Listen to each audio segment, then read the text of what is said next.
We have a breaking news update. This morning around 9 o'clock, a flight from JFK to London has crashed. It is believed that a malfunction in the aircraft is the cause. As of now, no survivors have been found, and the search continues. I couldn't believe my ears as the news suddenly broke into my morning routine.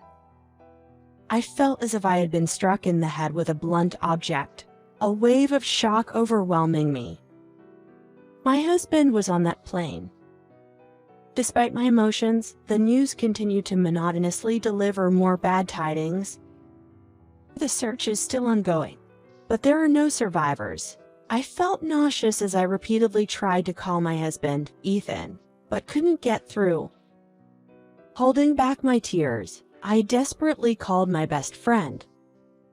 My name is Victoria. I live with my husband Ethan and our daughter Kristen. I used to work at the same place as Ethan, but I left my job when we got married, fearing it might affect our family life. Now, I work part-time while Kristen is at kindergarten, helping with the household finances. I am truly glad we bought a house before getting married. Not having a mortgage was less stressful than I had ever imagined. Juggling housework, childcare, and work was harder than I thought. But Ethan's support and parenting never made it feel too stressful. We had built a good home where we could support each other in times of trouble or hardship. However, I had recently been troubled by something. Ethan, why don't you take Kristen to the park? It's been a while. What? Now? Not necessarily now, but I've noticed you haven't played together much lately. Mom, stop. I don't want to go to the park with Dad. And if Kristen doesn't want to go, it can't be helped. We'll go when she feels like it. Kristen had suddenly become cold towards Ethan. Even at 5, a girl might start having a phase where she doesn't want to be around her father. I was worried about this sudden change. It was unusual for Kristen, who loved the park, to completely avoid it. I couldn't pinpoint the reason and was feeling anxious, just observing the situation for now. And there was another thing. Around the time Ethan stopped taking Kristen to the park, his work suddenly increased. He started working on weekends, staying late every day.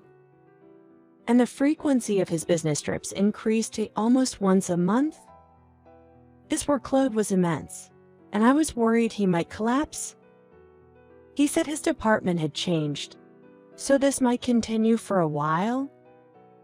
I worried, but with Kristen keeping her distance from Ethan, I found this new dynamic somewhat a relief. Was she being cold? When her frustrations piled up, I often fell ill. That's when I would talk to my best friend, Claire. So, yay. My husband seems to be exploited at work.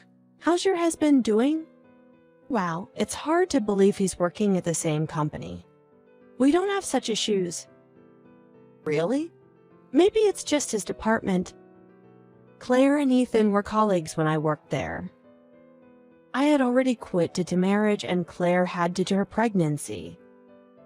Now only their husbands were left working there, making it easier for them to relate. Kristen adored Claire and was thrilled at the prospect of having dinner with her. As they were eating and venting, Ethan returned home around 7 o'clock, which was unusually early for him, who typically returned after 11 o'clock. Welcome back. You're early today. I'm home. I've got a business trip starting tomorrow, so things will be a bit hectic in the room. That's sudden. Where to this time? What time are you leaving in the morning? I'll prepare breakfast accordingly. I'm off to London for a week. I have a 9 o'clock flight from JFK. But I need to stop by the office first, so I'll leave home at 5:30. Claire, please feel free to stay as long as you like. Ethan quickly exchanged a few words and then shut himself in his room. A sudden trip to London starting tomorrow. My frustration with the company's harsh treatment of its employees was evident. But Claire noticed my distress and tried to soothe me. Are you okay? These sudden business trips, especially for a week, must be tough with Kristen still being so young. Claire. Okay, this is too much. I'm going back now and will ask my husband to investigate. We'll conduct a thorough department audit. We need to use his position in internal auditing. As soon as she said this, Claire quickly got ready, hugged Kristen, and hurriedly left. On the day of the trip, it was Saturday, so there was no work for me and no kindergarten for Kristen. We decided to go to the park as Kristen woke up. While leisurely getting ready and turning on the TV, a news flash suddenly appeared. Breaking news. This morning around 9 o'clock, a plane bound for London from JFK Airport crashed. It is believed that a malfunction in the aircraft is the cause. As of now, no survivors have been found, and the search continues. I couldn't comprehend what I was hearing. JFK. 9 o'clock. London. All the words matched. I felt as if I had been struck in the head with a blunt object. Ethan was on that plane.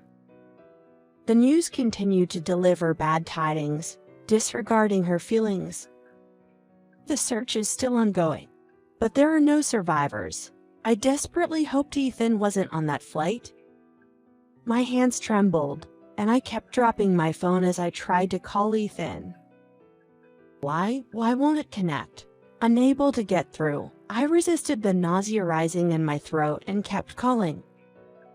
As the failed attempts increased, her composure slipped away, and tears streamed down her face. Unable to bear it alone any longer, I called Claire. That's terrible. Wait, I'll call my husband right now to check the flight details and get back to you. Thank you, Claire. I'm sorry for always troubling you. Thank you so much. I was only able to cry in response to Claire's kind words. After crying my heart out, I regained some composure. Then, I heard the notification sound of Messenger. Rushing to check, I saw a message from Ethan. Relieved that Ethan was alive, I suddenly felt drained. After a moment of stupor, I opened the message screen. Sorry, I couldn't get back to you. I've just arrived at the office. What's up? No matter how many times I read the message, I couldn't comprehend it. And my mind started to panic. Then my phone showed an incoming call from Claire. Claire, I just got a message from Ethan. What should I do? Victoria, are you okay? What did it say? He said he just got to the office. Victoria, listen calmly. Ethan has taken a 10-day leave starting today. Also, his department is very clean. They hardly ever work overtime or on weekends. What? The content was so shocking that my vision blurred. What did I just hear? Ethan's department is clean. Then what about all this time? Victoria, stay there. I'm coming over right now. Don't do anything. I knew Claire was on her way, but my mind was elsewhere. I was about to call Ethan when I heard a voice. Mom. I wonder how long she has been awake. She approached hesitantly and began to speak in bits and pieces. Mom, when Dad goes to the park, he always meets up with a woman. Then they play strange games together. That's why I find it boring to go to the park with Dad. What? Meeting up with another woman? Obscene? Yeah, there's this woman, Becky. She always says she wants to be my mom. It's really scary. It was a shock. Now I understood why Ethan was so eager to take Kristen to the park. And a different kind of nausea surged within me. Using our child as a cover and engaging in amorous activities in front of her was disgusting. Claire's voice, full of concern, came from the phone, but I couldn't utter a word. My breathing became shallow, and I lost consciousness. How long had passed? When I woke up, I saw Claire looking worried and Kristen with tear-swollen eyes. It seemed I had fainted from the overwhelming stress. Fortunately, I was unconscious for only about 2 hours. After waking up, I felt oddly clear-headed. Once my thoughts were organized, anger bubbled up at the repeated lies and the infidelity involving their child. I couldn't just lie there. I got up, thanked the two for their concern, and started looking for evidence. Surprised by my sudden action, they nevertheless helped me once they understood her intent. We ruthlessly searched Ethan's room and found a locked drawer in his desk. Annoyed by the lock, I searched for the key in its usual hiding place and, unsurprisingly, found it. Opening the drawer, we found a mountain of photos with Ethan and his mistress, some too explicit for Kristen to see. I'm irritated that he left the key in the usual place. But to think he was collecting these kinds of photos. I can't believe how much he underestimated me. This is beyond despicable. Wait, I know this woman. Kristen, can you wait here and eat the snacks I brought while Mommy talks to Aunt Claire? Okay, Mommy, Sister Claire, good luck. Apparently, Claire recognized the woman in the photos. While Kristen was eating her snacks, we went to another room to talk. This woman, I knew I recognized her. She's the president's secretary, no doubt about it. According to Claire, this woman used to work in general affairs. She was a beautiful and competent worker who caught the president's attention and was promoted to his secretary, though it was unclear why she got involved with Ethan.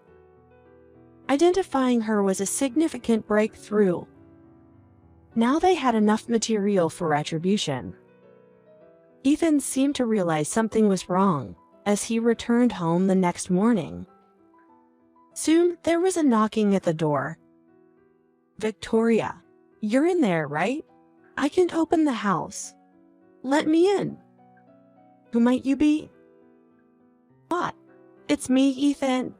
Stop joking around. I come home to find all my stuff outside.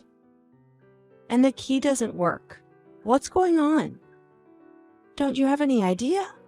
What about the business trip that's actually a vacation? I was surprised by the coldness in my own voice. Ethan seemed to finally grasp the situation. The vacation, right? I was supposed to go to Hawaii starting today. I'm sorry. I was just tempted. I truly regret betraying you. I really love only you and Kristen. Since when? What? Since when have you been with Secretary Becky? How do you know about her? For about 2 years. I started finding our peaceful life boring, and that's when I met her. Boring. She was exciting in many ways. It was all new to me. It made me feel alive, and before I knew it, I couldn't stop. Yeah, I see. Then I'll free you from this boring life. In many ways. Wait, let's talk properly. I truly love you, Victoria. I don't want to leave you or Kristen. Yeah, a person who indulges in obscenities in front of his daughter. What do you have to say? Sorry, but I'm not kind enough to indulge your perversions. Enjoy your excitement alone. I used to love him so much, but betrayal made my feelings fade away quickly. I demanded a divorce from Ethan without letting him argue, and sought educational expenses. I also demanded educational expenses from his mistress through her company. The news spread quickly within the company the next day. Moreover, it was discovered that she had been manipulating the president's schedule and expenses, which led to her dismissal. The money was probably used for Ethan's sake. Why she went so far for Ethan remains a mystery. Ethan was transferred to an overseas branch that no one wanted to go to.